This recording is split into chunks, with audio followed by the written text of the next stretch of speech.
Hello, કેમ છો બધા મજામાં જશો? તો અમે જઈ રહ્યા છીએ અમારા ગામની અંદર 3 દિવસનો પ્રોગ્રામ હતો. તો પહેલા દિવસે બધી નિયાણીઓ આવ્યું હતું 5 તારીખના, તો એનું મેં થોડુંક જ લીધું છે. અને આ જે છે એ બીજા દિવસનું છે 6 તારીખનું. તો ત્યાં અમે ભેગા થયા હતા, તે દિવસે સભા ને એવું હતું.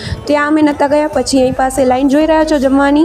પછી અમે જમી અને ઘરે ગયા અને અહીં પાસે પાછા વળી વાપીસ જઈ રહ્યા છીએ ચોકમાં. તો ત્યાં પાસે બી બેઠા થોડીક વાર, શેરડીનો રસ પીધો અને પછી અમે ગયા હતા પાછા જમવા માટે, કારણ કે રાત્રે ડાયરો હતો. તો અહીં પાસે તમે જોઈ રહ્યા છો કેટલા બધા લોકો આવી ગયા છે અને બહુ જ બધી નિયાણી હતી. ઘણા સમય પછી બધા ભેગા થયા હતા. અને અહીં પાસે તમે જોઈ રહ્યા છો કે આ જે માં છે એને 100 વર્ષ પૂરા થયા હતા. તો આ અહીં પાસે એના પરિવારવાળાએ થોડુંક શું નાટક જેવું કર્યું હતું. તો તમે કન્ટિન્યુ જુઓ, બસ એટલું જ છે. અને પછી ડાયરો હતો ત્યાં હું નથી ગઈ, તો મેં કંઈ બી શૂટ કર્યું નથી. તો તમને જો મારો આ વિડીયો ગમે તો લાઇક અને સબસ્ક્રાઈબ કરજો. અને આના પછી જે 7 તારીખના છે એ હું તમારી સાથે શેર